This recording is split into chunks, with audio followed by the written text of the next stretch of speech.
இதெல்லாம் பொய் சாட்சி அல்ல, உண்மையான சாட்சி. ஆனா நீங்க முன்வர மாட்டீங்க.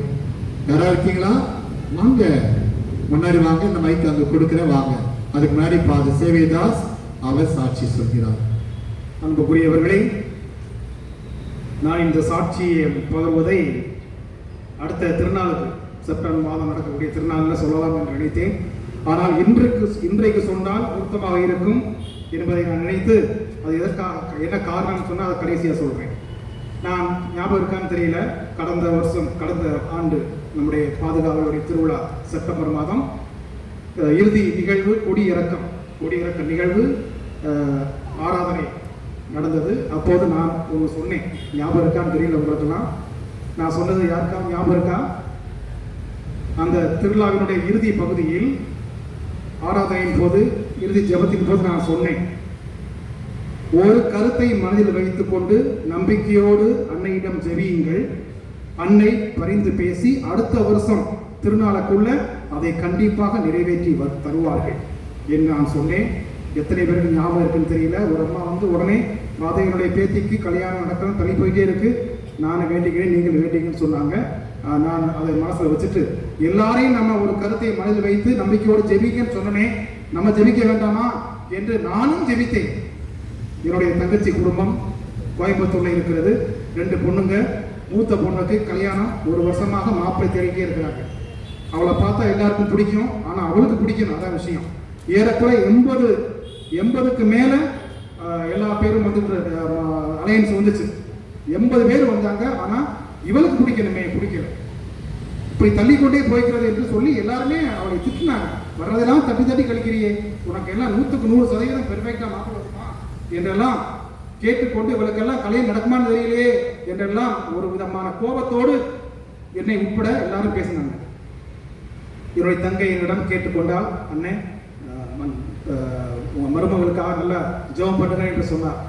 இது எனக்கு அப்போது ஞாபகத்துக்கு வந்தது. எப்போது அந்த எல்லாரையும் ஜெபிங்கன்னு சொன்னல, எனக்கு அது நினைவுக்கு வந்தது. அவள் சொன்னது எனக்கு நினைவுக்கு வந்தது. அன்னை மரியாளே, உங்களுடைய பரிந்துரையால் இவளுக்கு நல்ல ஒரு வரன் கண்டிப்பாக அமைய வேண்டும் என்று நான் நம்பிக்கையோடு ஜெபித்தேன். இவளுக்கு எப்படி 80 மாப்பிள்ளை தட்டி கழிச்சாலோ அதே மாதிரி பெங்களூர்ல ஒரு பையனுக்கு 100 பொண்ணு அவன் தட்டி கழிச்சிருக்கான். கடைசியில் அவனுக்கும் இவளுக்கு ஒரு தொடர்பு மேட்ரிமோனி வழியாக வருகிறது. அது தூரத்து உறவினர் கூட ஆகிவிட்டார். இவன் என்னெல்லாம் எதிர்பார்த்தாலோ அதை விட 100 மடங்கு அதிகமாக அந்த மாப்பிள்ளை அமைந்திருக்கிறார். இன்னைக்கு என்னுடைய தங்கையும் தங்கை மாப்பிள்ளையும் மாத நாள் அன்று தந்தையர்களாகிய எங்கள் மூவரையும் என்கேஜ்மெண்ட்டுக்காக அழைப்புதலை கொடுத்து அழைத்தார். எனவேதான் இன்றைக்கு நான் இதை சான்று பகர்தான் நன்றாக பொருத்தமாக இருக்கும் என்று சொல்லுகிறேன். எனவே தந்தையுடைய குடும்பத்தில் நடந்தது போல என்னுடைய குடும்பத்திலும் யாகுல் அன்னையுடைய பரிந்துரையால் கண்டிப்பாக இது நடந்திருக்கிறது. எனவே உங்களோடு சேர்ந்து நானும் அன்னைக்கு நன்றி செலுத்துகிறேன். இயேசுவுக்கே புகழ், இயேசுவுக்கே நன்றி, மரியை வாழ்க.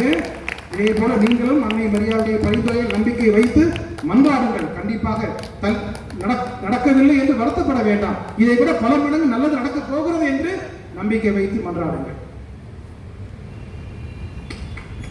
கை தட்டி மாதாவுக்கு நன்றி சொல்லும். இயேசுவுக்கே புகழ், சத்தமா சொல்லும். இயேசுவுக்கே புகழ், இயேசுவுக்கு நன்றி, மரியே வாழ்க. கொஞ்சம் அப்படி திரும்பி பேசு. உடம்பு சரியாயிடாம இருந்தது. அவர் நடக்க முடியாம ரொம்ப கஷ்டப்பட்டு இருந்தாரு.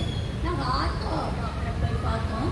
ஆர்த்தோ டாக்டர் சொன்னாரு, அவருக்கு முட்டி ஆப்ரேஷன் பண்ணணும், அப்போதான் அவர் நடக்க முடியும்னு சொல்லிட்டாரு. நாங்கள் வேணாம், முட்டினா ஆப்ரேஷன் பண்ண வேணாம், அவருக்கு இந்த மாத்திரையிலையும் மருந்திலையும் குணப்படுத்துங்க அப்படின்னு சொன்னோம். அவர் சொன்னார், உங்களால் முடியாதுமா, அந்த ஆப்ரேஷன் பண்ணால் நல்லா ஆகும் அப்படின்னு சொல்லிட்டாரு. அப்போ மருந்துலேயே கொஞ்சம் கொடுக்குறேன், பாருங்க அப்படின்னு சொன்னார். அந்த மருந்து மாத்திரை கொடுத்து 2 டாக்டர் ஆத்தோவில் பார்த்து அவருக்கு லூஸ் மோஷன், வாந்தி, பேதி இப்படி தான் நடந்துருந்துச்சு. ரொம்ப அதில் படுத்த படுக்கையாகிட்டார். கண்ணெல்லாம் பஞ்சு அடைஞ்சிருச்சு. அவருக்கு ரொம்ப கஷ்டப்பட்டிருந்தார். அப்போ நான் என்ன பண்ணது, அந்த நீலிமலைன்னு அது சொல்லிச்சு, இந்த மாதிரி நீங்கள் ராகவேந்திராவுக்கு போங்க, நல்லா குணப்படுத்துவாங்க, நடக்க வச்சு அனுப்புவாங்க அப்படின்னு சொன்னாங்க. சரின்ட்டு நாங்கள் அங்கே போனதுக்கு அப்பாயின்மெண்ட் கிடைக்கல. எங்களுக்கு அப்பாயின்மெண்ட் கிடைக்காத ரொம்ப ஒரு மாதம் ஆயிடுச்சு. அப்புறம் திருப்பி அப்பாயின்மெண்ட் கிடைச்சிது. அப்பாயின்மெண்ட் கிடைச்சி சரி நல்லா ஆக்கிடுவாங்கன்னு சொல்லி போனால் அங்கே என்ன செஞ்சிட்டாங்க, நீங்கள் போய் ஸ்கேன் எடுத்துட்டு வாங்க, பிளட் டெஸ்ட் எடுத்துகிட்டு வாங்க, அதெல்லாம் எடுத்துகிட்டு வாங்கன்னு சொன்னாங்க. சரிட்டு அதெல்லாம் எடுத்துகிட்டு வந்து போனால் திரும்ப அப்பாயின்மெண்ட் போட்டு தான் வரணும்னு சொல்லிட்டாங்க. அப்புறம் 10 நாள் கழித்து திரும்பவும் அப்பாயின்மெண்ட்டு கொடுத்தாங்க.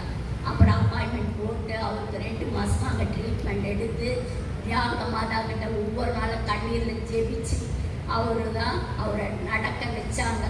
டாய்லெட் போக கூட முடியாமல் இருந்தார். கழுத்து பிடிச்சி தான் தூக்கி உட்கார வைக்கணும். அந்த அளவுக்கு ரொம்ப மோசமாகிட்டார் அவர். அந்த மாதா தான் அருள் புரிஞ்சு எங்களுக்கு விடுதலை கொடுத்து நல்ல சுகத்தை கொடுத்து இப்போ நடக்க வச்சுட்டார். ஆண்டவருக்கு நன்றி. இயேசுக்கே புகழ். மரியே வாழ்க.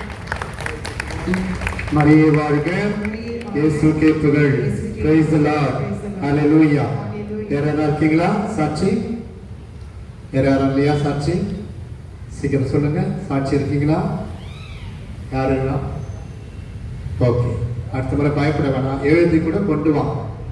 சார் சொல்கிறேன், ஜெயக்குமார் சார் கொடுக்கலாம். ஜெயக்குமார் சார்.